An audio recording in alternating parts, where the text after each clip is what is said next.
Jangan coba-coba pinggirkan ulama dari peran kenegaraan. Kalau kalian tidak ingin segera turun dari tahta itu.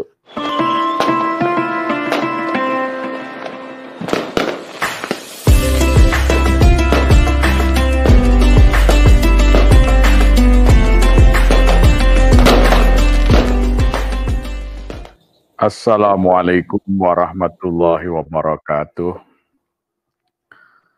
Alhamdulillahi rabbil alamin.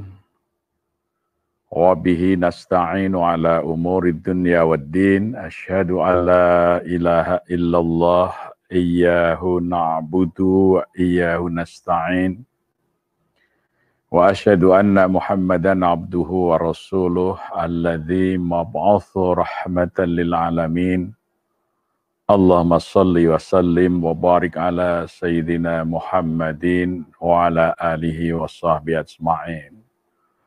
Raditu billahi rabba wa bil islami dina wa bi Muhammadin nabiyya wa rasula.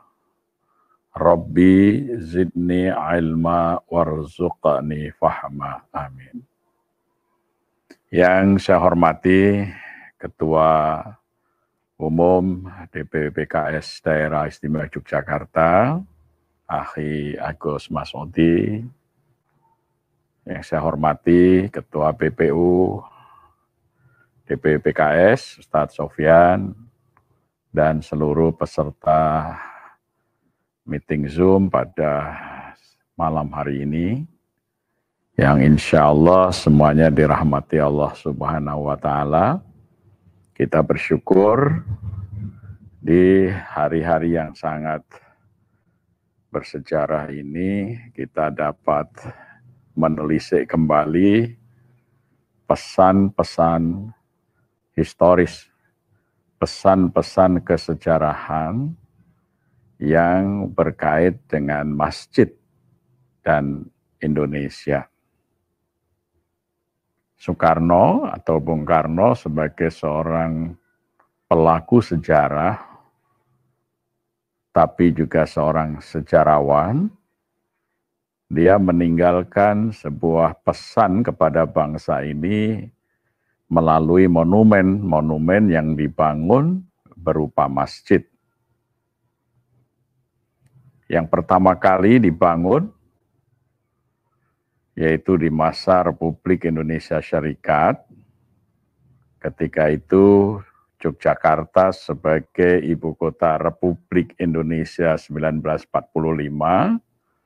dengan Presiden Mr. As-Saad itu memulai pembangunan monumen pertama, yaitu Masjid Syuhada yang terletak di Kota Baru. Kemudian Soekarno sendiri mulai membangun masjid di ibu kota negara yang diberi nama Masjid Istiqlal. Dan kemudian juga dibangun di depan Istana Negara, masjid kecil yang indah, diberi nama Baitur Rahim. Dan merencanakan membangun masjid yang nantinya baru terlaksana pada masa awal kekuasaan Presiden Soeharto, tetapi sudah direncanakan oleh Bung Karno, yaitu masjid di mana dahulu dia dididik sebagai mahasiswa teknik sipil di Bandung, yaitu diberi nama Masjid Salman Al-Farisi. Jadi Bung Karno ingin berkata kepada anak bangsa ini bahwa Istiqlal baru ada setelah syuhada. Ya, Istiqlal itu kemerdekaan. Syuhada adalah orang-orang yang syahid. Orang-orang yang mati dalam menegakkan dan membela kebenaran, termasuk para pahlawan kemerdekaan kita yang beragama Islam, mereka yang gugur di sekitar Kota Baru dalam peristiwa 7 Oktober 1945 ketika perebutan senjata di tangsi militer Kota Baru, ya, dari para bala tentara Jepang, ya. Maka di lokasi di mana banyak berguguran anak-anak muda yang menjadi pahlawan bangsa, disitulah dibangun monumen Masjid Syuhada. Soekarno ingin mengingatkan tidak ada kemerdekaan kalau tidak ada syuhada, tidak ada perjuangan, tidak ada pengorbanan. Kemerdekaan itu baru terwujud ketika bangsa Indonesia yang mayoritas Muslim rela berjuang dan siap mengorbankan jiwa raganya sebagai syuhada. Barulah Indonesia bisa meraih istiqlal, kemerdekaan. Dan setelah merdeka, untuk apa kemerdekaan itu diraih?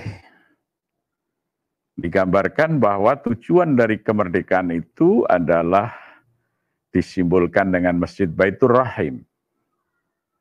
Indonesia akan dijadikan sebagai Baitur Rahim, rumah yang penuh kasih sayang, rumah yang penuh rahman dan rahim Allah, yaitu rumah bagi bangsa Indonesia, negara yang dicita-citakan kemahripah loh jinawi, toto titi tentrem karto raharjo, mpok yop adem ayem, kata Bung Karno. Nah, inilah cita-cita kemerdekaan itu.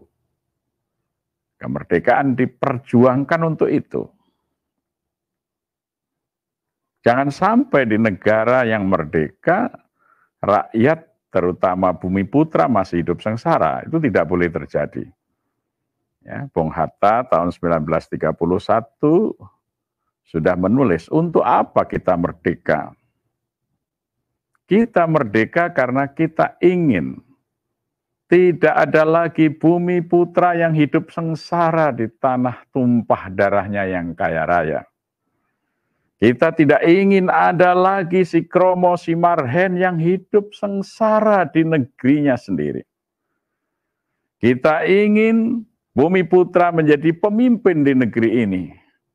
Dan tidak ingin bumi putra menjadi buruh ketibal terendah di negeri ini.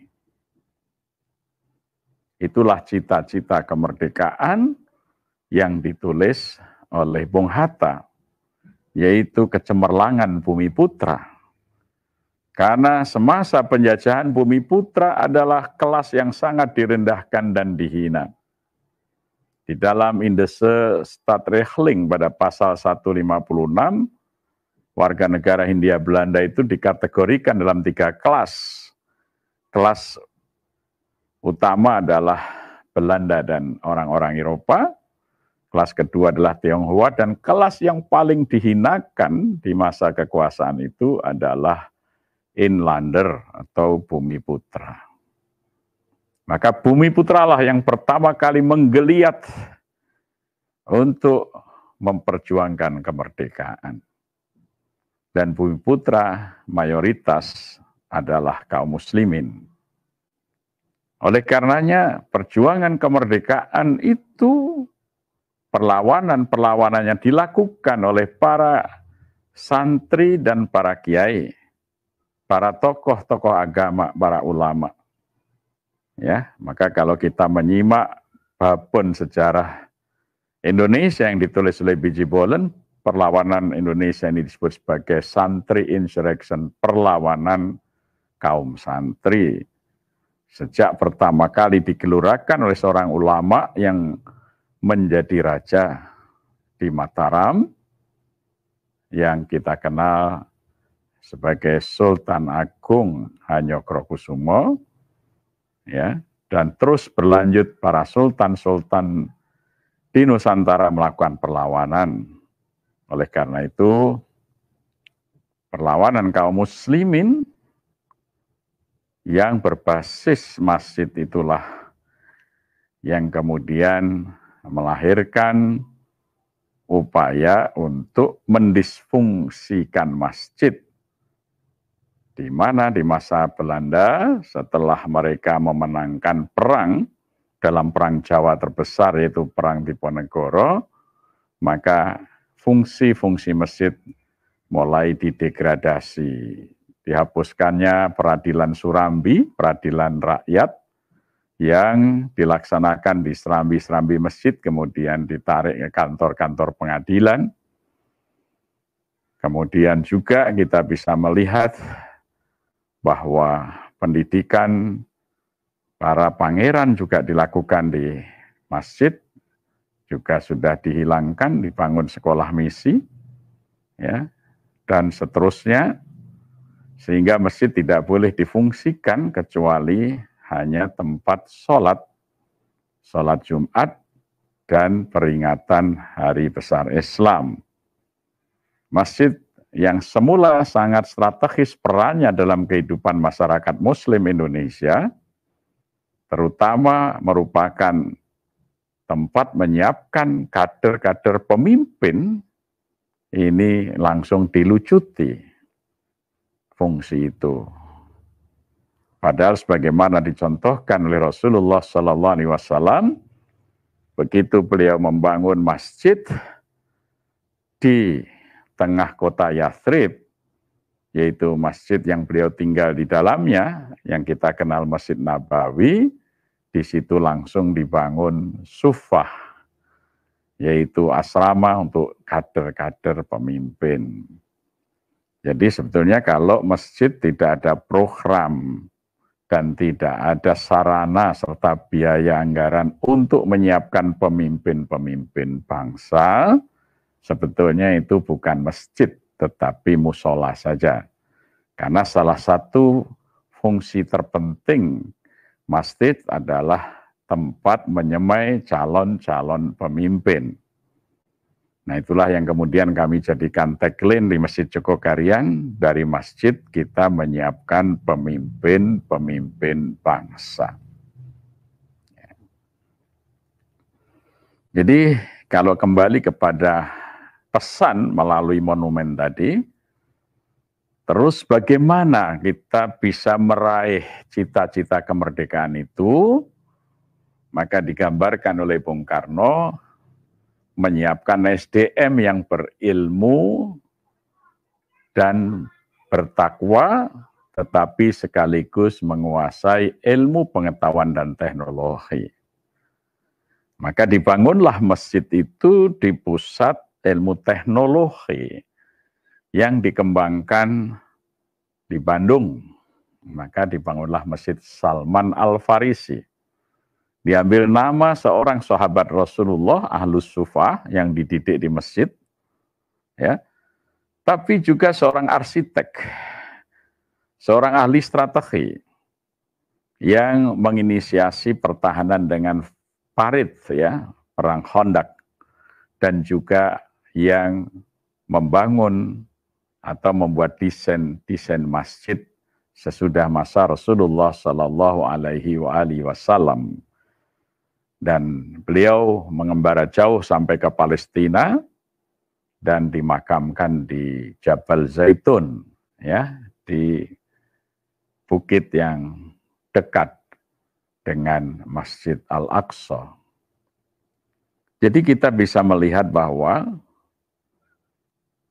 kita mesti paham masa depan Indonesia adalah di tangan anak-anak muda yang memiliki kemampuan ilmu dan teknologi, sekaligus mereka ditempa dan dibina leadership-nya, keimanannya, akhlaknya, akidahnya, pemahaman syariatnya melalui masjid.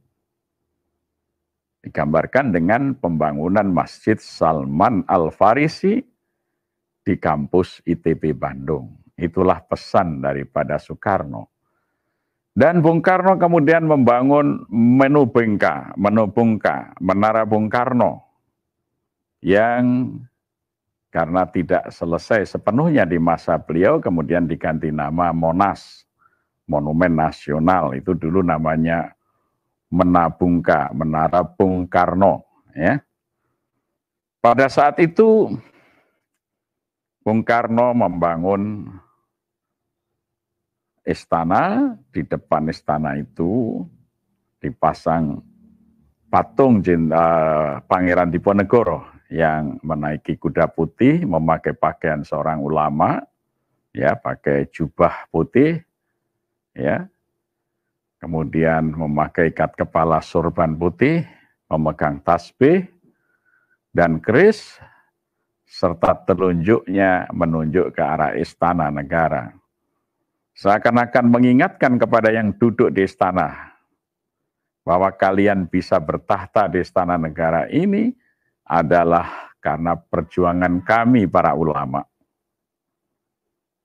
Kami para ulama yang memerdekakan negeri ini. Seakan-akan patung Diponegoro mengingatkan itu kepada para penguasa istana itu. Jangan lupakan kalian bisa menduduki istana karena perjuangan para ulama. Jangan coba-coba pinggirkan ulama dari peran kenegaraan. Kalau kalian tidak ingin segera turun dari tahta itu. Ya. Jadi Soekarno sangat simbolik memberi peringatan kepada kita anak bangsa ini.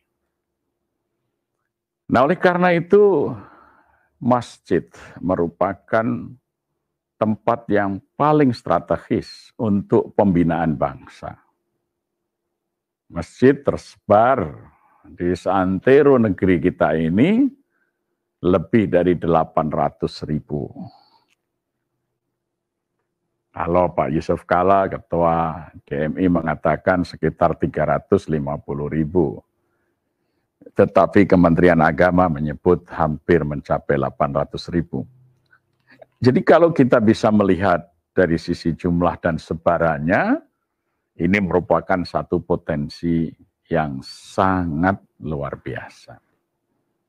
Kalau masjid itu difungsikan sebagaimana yang dicontohkan oleh Rasulullah Shallallahu Alaihi Wasallam, salah satu fungsi yang paling penting adalah tempat menyiapkan pemimpin bangsa. Setiap masjid memiliki program, memiliki anggaran, syukur memiliki tempat untuk menyiapkan para pemimpin itu. Yang di masa Rasulullah SAW tempat itu disebut sebagai sufah. Sufah masjid itulah pernah membuktikan dalam sejarah Indonesia bagaimana masyarakat Minangkabau menjadikan surau tempat menyiapkan para pemimpin mereka. Di setiap nagari di Minangkabau ada suraunya. Dan setiap anak laki-laki yang sudah balik harus tidur di surau. Untuk belajar ngaji, belajar silat, belajar filsafat, ya, belajar pidato, belajar sastra. Sehingga kita tahu di kemudian hari lahirlah para pemimpin dari Minangkabau. Di awal kemerdekaan, bahkan anggota kabinet itu 60% orang dari Minang. Kita bisa sebut dari Muhammad Hatta, Wakil Presiden, Sultan Syahrir, ya, Agus Salim, ya, dan banyak sekali para pemimpin dan ulama yang merupakan didikan dari surau atau masjid itu. Tetapi ketika surau atau masjid tidak lagi dijadikan tempat pembibitan pemimpin, maka akan terjadi krisis kepemimpinan. Demikian, kita juga melihat pemimpin-pemimpin umat dahulu disiapkan di masjid. Melalui pengajian maghrib dan isya. Maghrib sampai isya itu. Pengajian anak-anak ini melahirkan banyak pemimpin di awal-awal perjuangan. Kita bisa melihat tokoh-tokoh yang lahir dan dibesarkan dari didikan masjid itu. Ya, kita sangat paham bagaimana kemudian masjid dianggap sebagai ancaman bagi kolonialisme Belanda dan sekutunya, maka masjid segera harus dilakukan upaya mengurangi fungsi-fungsi yang dianggap berpotensi mengancam negara. Maka Belanda kemudian menghilangkan fungsi-fungsi strategis masjid. Masjid hanya benar-benar sebagai tempat sholat dan tempat memperingati hari besar Islam. Fungsi sosial, fungsi ekonomi, fungsi politik itu tidak boleh dilakukan. Ya, itulah cara untuk mengamankan stabilitas negara dari penguasa penjajah itu, ya, karena khawatir dari masjid akan lahir pemimpin-pemimpin yang sanggup menggerakkan rakyat untuk merdeka. Ya. Maka dikeluarkanlah Stadblad nomor 26 tahun 1903 yang membatasi fungsi-fungsi masjid yang hari ini masih ada dalam benak sebagian besar para pengurus masjid dan pejabat-pejabat agama yang mengacu fungsi masjid itu hanya dalam fungsi sholat dan peringatan hari besar Islam. Dan orang yang berkumpul di masjid disebut berkerumun. Sehingga ketika masa pandemi harus ditutup, ini pikiran sesat dan menyesatkan yang harus diluruskan. Ya, justru masjid itu memiliki fungsi strategis, kritikal dan esensial. Tidak mungkin masjid itu ditutup. Justru masjid harus meningkatkan aktivitasnya di masa pandemi ini sebagai solusi bagi kehidupan masyarakat. Ya. Ini kami lakukan di Masjid Jogokarian yang memang salah satu daripada konsep masjid yang kita tiru dari Rasulullah SAW. Di dalamnya masjid yang kami rumuskan sejak tahun 2003 sebagai masjid tanggap bencana. Baik dari sisi arsitektur, tata ruangnya, sampai pengelolaannya. Ya, jadi misalnya tahun 2003 ketika kami renovasi struktur masjid itu kita buat dengan kalkulasi yang cukup kokoh. Karena kita tahu dalam sejarah daerah istimewa Yogyakarta pada masa Hamengkubuwono ke-6 pernah mengalami gempa yang besar. Maka waktu itu berdasar pengalaman sejarah, ketika kami membangun masjid menjadi 3 lantai itu, kita menggunakan konstruksi beton eser yang paling besar, besi ulir yang terbesar. Orang-orang teknik itu pada ketawa kalau datang lihat waktu kita membangun. Pak Ustadz, ini bangun jembatan apa membangun masjid kok besinya besar-besar? Saya bilang, Jogja ini kota yang berpotensi gempa besar. Maka kami upayakan masjid ini mempunyai ketahanan guncangan gempa 8,2 skala Richter. Dan Masya Allah, ya, 3 tahun kemudian dicoba itu dengan gempa besar di Jogja 2006. Alhamdulillah, karena memang konstruksinya sudah kita perhitungkan untuk menghadapi gempa 8,2 skala Richter, masjid kita utuh. Orang baru sadar bahwa benar bahwa mendirikan masjid karena kita harus melindungi umat, jadi tidak boleh sembrono di dalam kekuatan bangunannya. Jadi disebut hifdzun nafas. Jadi kalau kita bangun masjid harus diperhitungkan konstruksinya harus kuat. Jangan sampai nanti ada jemaah yang meninggal karena ya kena reruntuhan bangunan masjid. Demikian juga elevasi masjid harus tinggi. Apabila terjadi genangan air atau banjir, masjid tidak kebanjiran. Itu semuanya harus diperhitungkan. Maka dulu masjid dan langgar-langgar di Jogja itu semuanya tinggi, bahkan sering disebut langgar dhuwur. Karena Jogja itu dahulu adalah daerah rawa, ya, yang kemudian diuruk dengan pasir, ya maka sangat berpotensi ya satu saat bisa terjadi banjir. Maka bangunan-bangunan masjid di Yogyakarta itu pasti elevasinya tinggi, sehingga apabila terjadi banjir masjid itu bisa menjadi tempat mengungsi, bukan malah ikut terendam, ya itu. Kemudian di masjid kita siapkan aula besar, ya kita ada di aula lantai 3, di aula lantai 2 itu. Kira-kira kalau orang menginap di masjid dengan kasur dan bantal itu bisa 700 orang. Jadi sekiranya ada bencana orang ngungsi tidur di masjid, tidak akan mengurangi ya tempat sholat, ruang-ruang untuk ibadah tidak akan terganggu. MCK ya, toilet, kamar mandi kita 36 unit. Sehingga kalau terjadi orang ngungsi rame ke masjid itu tidak harus antri. Dapur kita ada 2 dan besar, sekarang juga sudah kita lengkapi dengan alat-alat masak yang canggih. Jadi kalau mau nanak nasi 200 kg itu sekali nanak nasi itu nggak sampai 60 menit itu sudah matang. Jadi semua sudah kita persiapkan, termasuk sejak tahun 2003 itu kita sudah sediakan kotak dana kebencanaan.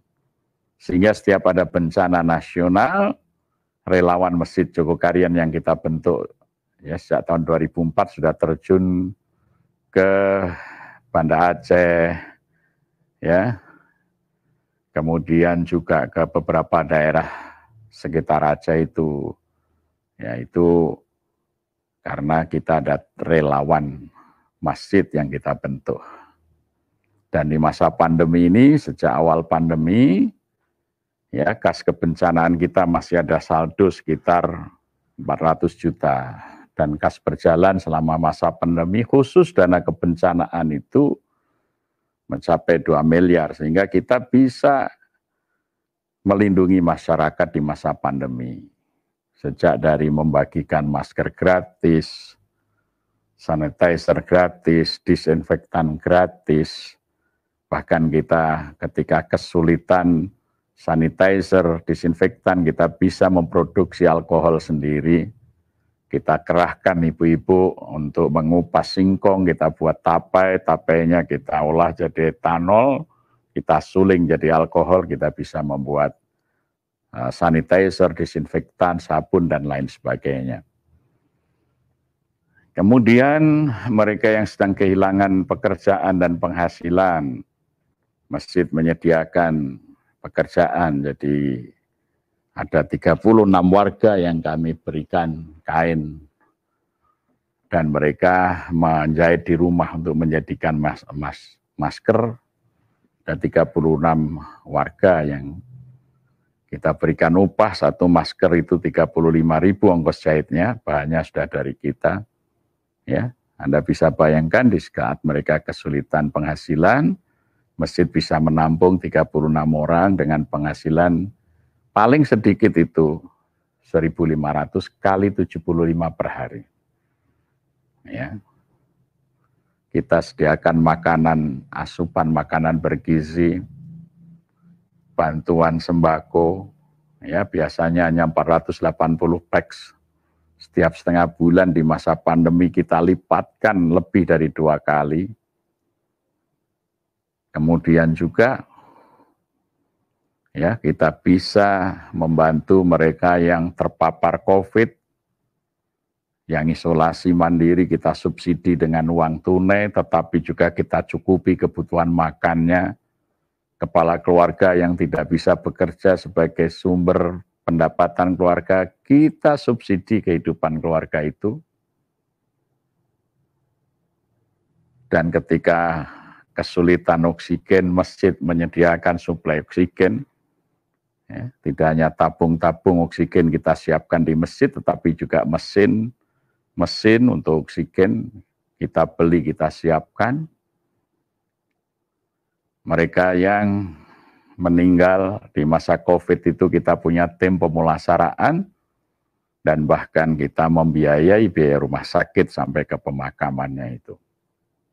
Dan ketika akibat PPKM banyak pengusaha kecil, bakul-bakul kecil, ada 60 pengusaha kecil di wilayah masjid ini, sudah harus mantap makan tabungan, bahkan ada yang matang makan dengan utang, maka masjid kemudian membuat pasar rakyat agar usaha mereka menggeliat lagi dengan cara kita berikan subsidi bagi rakyat untuk belanja ke pasar rakyat itu, yaitu setiap subuh kami sediakan voucher Rp10.000 tiap jamaah, asar, zuhur, asar, maghrib, isya 5.000, jadi ada 30.000 per hari subsidi per jiwa.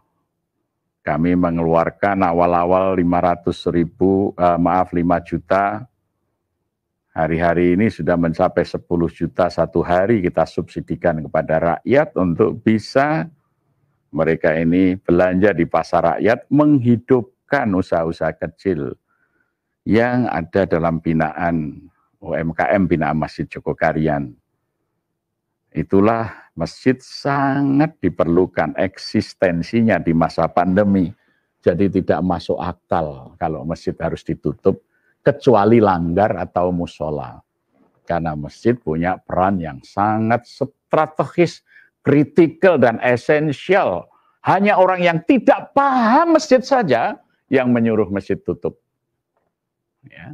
Karena masjid ini tidak mungkin ditutup, karena fungsi dan peranannya terutama di masa-masa krisis, termasuk masa pandemi itu, sangat dibutuhkan oleh rakyat. Rakyat butuh makan, ada di masjid. Rakyat butuh obat, ada di masjid. Rakyat butuh perawatan dokter, ada di masjid. Rakyat butuh oksigen, ada di masjid. Dan itu tidak ada di tempat lain. Maksudnya, seharusnya fungsi masjid inilah yang harus dihidupkan kembali. Maka kalau ada yang mau menutup masjid, pasti persepsinya adalah masjid dalam konteks pikiran para penjajah, para kolonialis, yang memang menghendaki masjid sekedar sebagai tempat sholat dan peringatan hari besar Islam. Bukan masjid yang sesungguhnya menjadi jantung kehidupannya kaum muslimin. Ada masjid, tidak mungkin orang lapar. Karena masjid akan membebaskan mereka dari kelaparan. Alladzi at'amahum min ju' wa amanahum min khauf. Ada masjid, tidak mungkin anak putus sekolah karena SPP akan diupayakan, dicukupi oleh masjid. Ya. Tidak mungkin ada orang menganggur. Bagaimana masjid mengupayakan mereka bisa bekerja atau berusaha dengan modal yang disediakan oleh masjid? Itulah masjid yang dicontohkan di masa Rasulullah dan coba kita lakukan dan ternyata bisa dilakukan. Oleh karena itu, kembali kepada apa yang diisyaratkan oleh Soekarno sebagai bapak bangsa, bahwa masjid itu adalah tempat para syuhada menyiapkan diri dan menegakkan kemerdekaan, maka diperingati dengan monumen Masjid Syuhada, dan kemerdekaan itu juga disebarluaskan melalui masjid. Salah satu contoh saja, ketika hari Jumat tanggal 9 Ramadan bertepatan 17 Agustus itu, kemerdekaan Indonesia itu disiarkan, maka diumumkan pada saat Jumatan di Masjid Kauman Pakualaman. Ya, Ki Hajar Dewantoro sedang sholat Jumat di situ, mengetahui pengumuman kemerdekaan Indonesia itu dari informasi di masjid itu. Maka setelah selesai Jumatan, dia kumpulkan murid-muridnya. Jam 2 siang Ki Hajar Dewantoro mengadakan arak-arakan keliling kota, ya, dengan bendera merah putih dan memberitahukan kepada rakyat Yogyakarta bahwa Indonesia sudah merdeka. Maka segera Sri Sultan Hamengkubuwono dan Adipati Aryo Pakualam ke-8, ya, kemudian mengirim kawat kepada Soekarno, yaitu ucapan selamat atas kemerdekaan, menyatakan mendukung, dan daerah yang waktu itu Nagari Ngayogyakarta dan Kadipaten Pakualam berdiri di belakang Republik dan menyatakan bahwa Nagari Ngayogyakarta dan Kadipaten Pakualaman itu bagian dari Republik Indonesia yang seluruhnya kami pertanggungjawabkan langsung kepada Presiden. Maka ketika tanggal 18 Agustus kawat dari Sultan itu diterima, maka 19 Agustus dikeluarkanlah pengakuan kedaulatan di mana Nagari Ngayogyakarta dan Kadipaten Pakualaman menjadi bagian dari Republik Indonesia dengan status daerah istimewa. Dan itu sampai hari ini sudah diperkuat dengan Undang-Undang Keistimewaan. Ki Hajar Dewantara yang mendorong Sultan dan Pakualaman dengan arak-arakan pawai mendukung kemerdekaan, siang hari tanggal 17 itu mendengar berita Indonesia merdeka itu dari pengumuman ketika sholat Jumat diadakan di Masjid Agung Pakualaman, ya, Kauman Pakualaman pada masa itu, karena beliau adalah abdi dalam Pakualaman, Trah Pakualaman. Jadi itu peran masjid tidak bisa dilupakan. Oleh karenanya ada terus upaya-upaya kaum kolonialis, orang-orang yang menjadi antek-antek kapitalisme, menjadi antek-antek dari imperialisme. Mereka mengkhawatirkan jika masjid berfungsi, maka negeri-negeri Muslim tidak akan bisa dikuasai lagi. Ya, oleh karena itu mereka selalu berusaha untuk hanya membolehkan masjid dalam fungsi sebagai tempat sholat dan peringatan hari-hari besar keagamaan. Tidak boleh difungsikan sebagaimana di masa Rasulullah Sallallahu Alaihi Wasallam. Oleh karena itu, masjid harus tetap meniru bagaimana Rasulullah memfungsikannya, sehingga bangsa Indonesia ini akan bangkit dari masjid. Insya Allah. Aqulu qauli hadza wa nastaghfiruh innahu huwat tawwabur rahim. Assalamualaikum warahmatullahi wabarakatuh. Waalaikumsalam warahmatullahi wabarakatuh. Masya Allah, alhamdulillahirrabbilalamin. Jazakallahu khairan istiran Ustadz Ki Haji Muhammad Jazir ASP. Para pemirsa YouTube yang malam hari ini insya Allah dirahmati oleh Allah. Alhamdulillah kita mendapatkan spirit, ya, mendapatkan semangat lagi pada malam hari ini tentang peran dan fungsi masjid. Ya. Ustadz Jazir tadi menyampaikan diantaranya fungsi masjid adalah menyiapkan pemimpin-pemimpin negeri. Dan di sini hadir juga para ustadz dan para kader Partai Keadilan Sejahtera untuk bagaimana bisa hadir di setiap lini-lini masjid, ya. Jadi masjid yang sekarang rata-rata ustadz ini, ya, dijadikan hanya sekedar tempat sholat, maka ini anak-anak muda, generasi kami untuk bisa bersiap untuk menggantikan peran-peran itu. Karena tentu anak-anak muda yang saat ini kemudian masih dianggap sebelah mata untuk bisa hadir mengelola masjid ini masih sangat belum maksimal, Ustadz, gitu ya. Kemudian beberapa pesan dari Ustadz Jazir diantaranya adalah masa depan bangsa Indonesia di tangan anak-anak muda yang dibina akhlak dan akidahnya melalui masjid. Karena tentu kalau masjid membina, kemudian pendidikan itu di masjid, maka insya Allah keberkahan itu akan selalu bersama anak-anak muda kita. Karena ketika azan pasti langsung sholat, gitu ya. Jadi kalau sudah dengan Allah taat, maka dengan dunia pun insya Allah akan mengikuti. Dan yang paling penting terakhir adalah beliau menyampaikan, Ustadz kita, masjid tempat yang paling strategis, ya.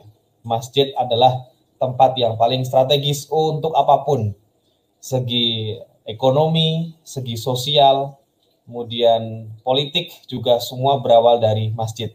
Dan tentu pada tahun baru Muharram 1443 Hijriah ini harapan kita sangat banyak sekali kepada masjid, apalagi di masa pandemi ini. Tapi tentu sebagai manusia yang taat kepada Allah dan beriman, selalu menyampaikan bersama tetap taat pada pemerintah itu untuk tetap menjaga protokol kesehatan.